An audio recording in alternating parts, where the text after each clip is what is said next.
नमस्कार, कैसे हैं आप सब और आप सबका स्वागत है किरण शिक्षार्थी मंच पर। हम देख रहे हैं यूसीजी नेट का 2005 का हिंदी का पेपर हम देख रहे हैं और ये प्रीवियस क्वेश्चन पेपर हम देख रहे हैं। तो हम 11वें प्रश्न पर थे, तो 11वें प्रश्न से शुरू करते हैं। भाग्यवती के लेखक कौन है? लाला श्रीनिवास दास, देवकी नंदन खत्री, श्रद्धाराम फुल्लोरी, लज्जाराम मेहता। तो इसके जो लेखक हैं वो है श्रद्धाराम फुल्लोरी।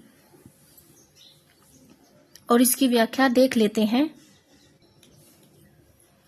यहाँ पर लेखक है और यहाँ पर उपन्यास है। ऊपर जितने ऑप्शन दिए गए हैं उनकी व्याख्या नीचे की गई है। लाला श्रीनिवास दास, परीक्षा गुरु 1882 ईस्वी, देवकी नंदन खत्री, चंद्रकांता 1881, चंद्रकांता संतति, काजल की कोठरी, भूतनाथ, कुसुम कुमारी, नरेंद्र मोहिनी, वीरेंद्र वीर। श्रद्धाराम फुल्लोरी, भाग्यवती 1877, लज्जाराम मेहता, धूर्त रसिकलाल 1899, स्वतंत्र रमा और परतंत्र लक्ष्मी 1899, बिगड़े का सुधार 1907, निसहाय हिंदू 1990। अगला प्रश्न देख लेते हैं। अंधा युग किसकी रचना है? नरेश मेहता, मोहन राकेश, दुष्यंत कुमार, धर्मवीर भारती। तो जो अंधा युग है वो धर्मवीर भारती की रचना है। इसकी व्याख्या देख लेते हैं।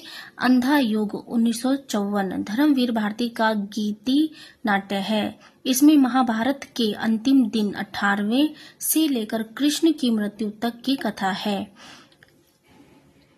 अगला प्रश्न देख लेते हैं। कुटुज के लेखक कौन हैं? हजारी प्रसाद द्विवेदी, रामचंद्र शुक्ल, कुबेरनाथ राय, विद्यानिवास मिश्र। जो कुटुज है इसके जो लेखक हैं वो है हजारी प्रसाद द्विवेदी। इसकी व्याख्या अगले पेज पर है, तो इसकी व्याख्या भी हम देख लेते हैं।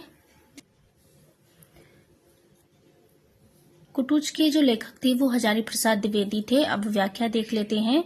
यहाँ पर निबंधकार और निबंध है।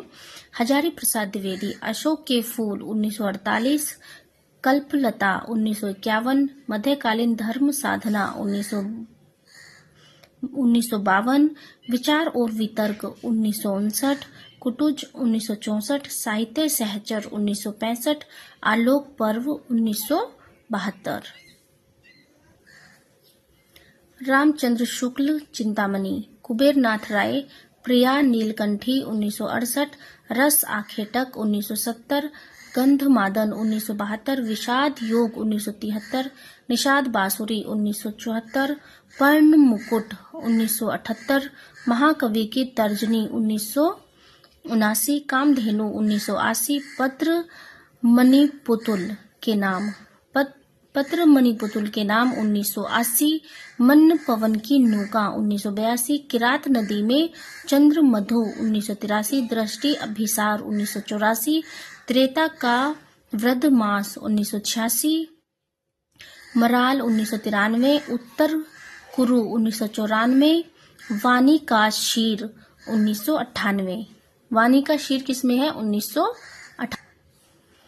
वाणी का शीर सागर 1998, अंधकार में अग्निशिखा 1998, आगम की नींव 2002।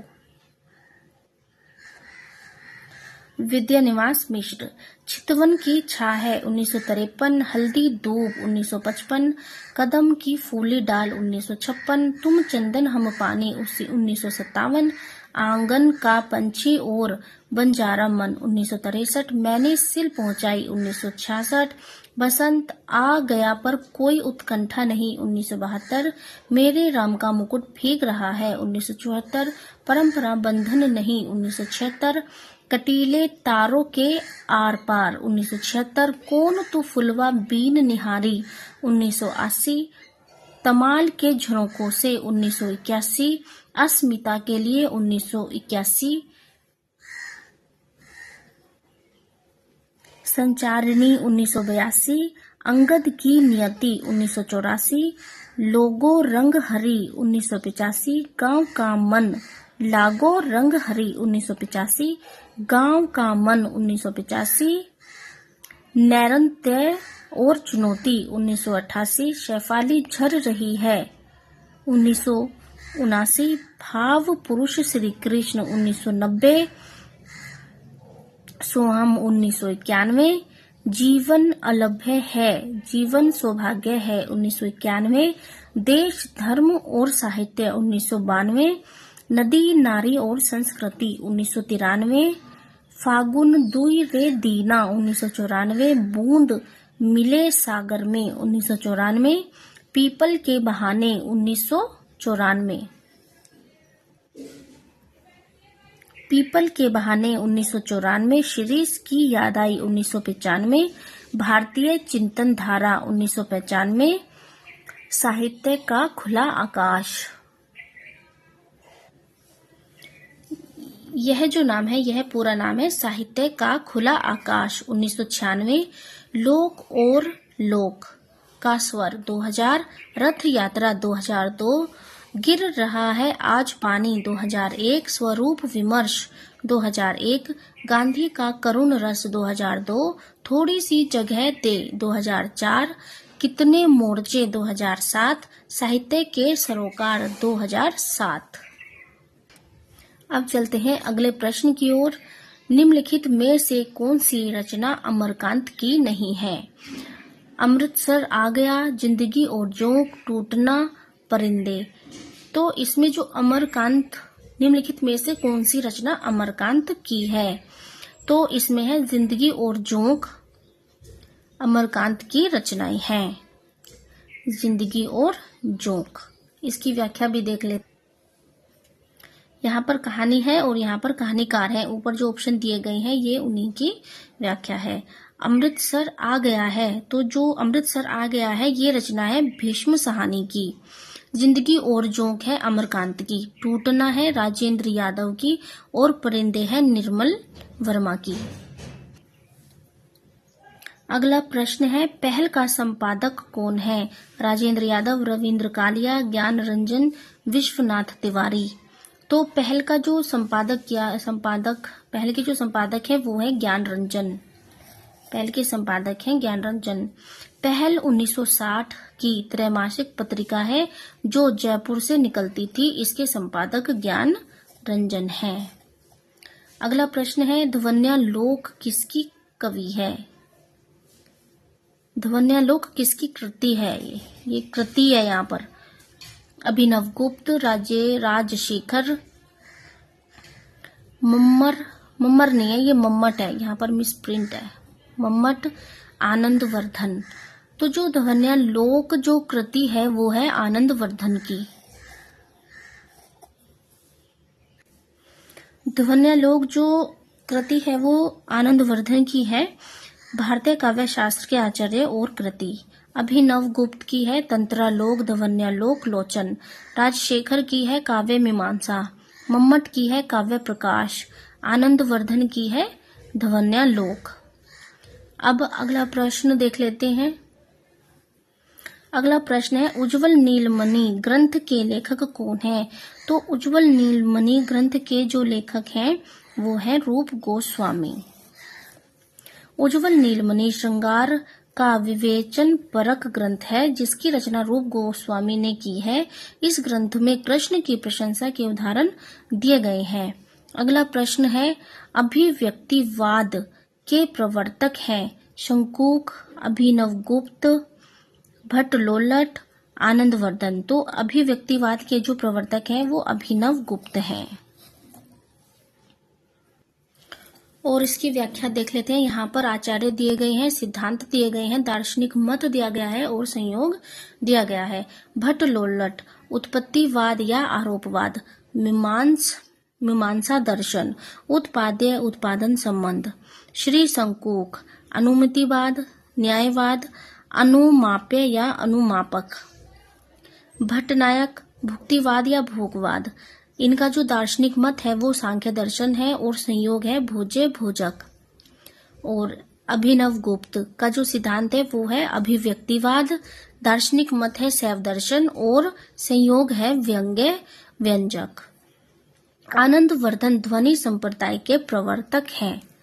आनंदवर्धन किसके प्रवर्तक हैं? आनंदवर्धन ध्वनि संप्रदाय के प्रवर्तक हैं। अगला प्रश्न देख लेते हैं, अभिव्यंजनवाद के प्रवर्तक कौन है? I.A. Richards, T.S. Eliot, Croce, Longinus. तो जो अभिव्यंजनवाद के जो प्रवर्तक हैं वो है क्रोचे। इनके जो प्रवर्तक हैं वो क्रोचे हैं। यहाँ पर प्रवर्तक है और यहाँ पर सिद्धांत है। रिचर्ड्स का जो सिद्धांत है वो है मूल सिद्धांत, मूल्य सिद्धांत, संप्रेषण सिद्धांत। इलियट का है निर्वैयक्तिकतावाद, निर्वैयक्तिकता का सिद्धांत।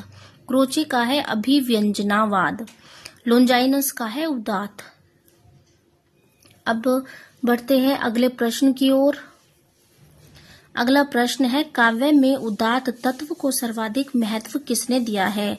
प्लेटो ने, अरस्तु ने, इलियट ने, लॉन्जाइनस ने। तो काव्य में उदात्तवाद को सर्वाधिक महत्व लॉन्जाइनस ने दिया है। काव्य में उदात्त तत्व को लॉन्जाइनस ने सर्वाधिक महत्व दिया है। अब देख लेते हैं अगले प्रश्न को, हिंदी भाषा के विकास का सही अनुक्रम कौन सा है? पाली, प्राकृत, अपभ्रंश। तो इसमें जो सही क्रम है वो है सबसे पहले पाली, फिर प्राकृत हुई, फिर अपभ्रंश, फिर अवहट और फिर हिंदी। तो इस क्रम में अगर हम देखते हैं तो जो पहले वाला है यह है सही है। वैसे जो बिल्कुल परफेक्ट जो क्रम है वो ये है, पहले सबसे पहले संस्कृत थी, फिर उसके बाद भाषा थोड़ी सी सरल हुई तो पाली बनी, फिर और सरल हुई तो प्राकृत, फिर और सरल हुई अपभ्रंश, और फिर और सरल होके अवहट, और बिल्कुल सरल रूप जो हमारे सामने अब आता है वो हिंदी है। अब देख लेते हैं अगले प्रश्न को। अगला प्रश्न है, हिंदी प्रचार के संदर्भ में निम्नलिखित प्रमुख संस्थाओं का कालक्रम के अनुसार सही अनुक्रम कौन सा है? प्रश्न क्या है? हिंदी प्रसार के संदर्भ में निम्नलिखित प्रमुख संस्थाओं का कालक्रम के अनुसार सही अनुक्रम कौन सा है? दक्षिण भारत हिंदी प्रचार सभा चेन्नई, हिंदी साहित्य सम्मेलन प्रयाग, नागरी प्रचारणी सभा काशी, राष्ट्रभाषा प्रचार समिति वर्धा। नागरी प्रचारणी सभा काशी, हिंदी साहित्य सम्मेलन प्रयाग, दक्षिण भारत हिंदी प्रचार सभा चेन्नई, राष्ट्रभाषा प्रचार समिति वर्धा। तो इसमें ये वाला क्रम सही है। जो बी है इसमें ये क्रम बिल्कुल सही है। नागरी प्रचारणी सभा काशी, हिंदी साहित्य सम्मेलन प्रयाग, दक्षिण भारत हिंदी प्रचार सभा चेन्नई, राष्ट्रभाषा प्रचार समिति वर्धा। अब इसकी व्याख्या भी देख लेते हैं। यहाँ पर संस्था दी गई है, स्थापना काल दिया गया है और संस्थापक दिए गए हैं। तो नागरी प्रचारणी सभा का स्थापना काल है 1893 ईस्वी, जिसके संस्थापक थे श्याम सुंदर दास, राम नारायण मिश्र, शिव कुमार सिंह। हिंदी साहित्य सम्मेलन का स्थापना काल है 1910 ईस्वी और इसके जो संस्थापक थे वो थे मदन मोहन मालवीय। दक्षिण भारत हिंदी प्रचार सभा चेन्नई का स्थापना काल है 1915 ईस्वी और इसके जो संस्थापक हैं वो हैं महात्मा गांधी। राष्ट्रभाषा प्रचार समिति वर्धा का जो स्थापना काल है वो है 1936 ईस्वी और इसके जो संस्थापक हैं वो है महात्मा गांधी। इस क्लास में इतना ही। आगे के प्रश्न हम अगली क्लास में देखेंगे। अगर आपको मेरी वीडियोस अच्छी लगती हैं तो प्लीज चैनल को सब्सक्राइब करना ना भूलें। धन्यवाद।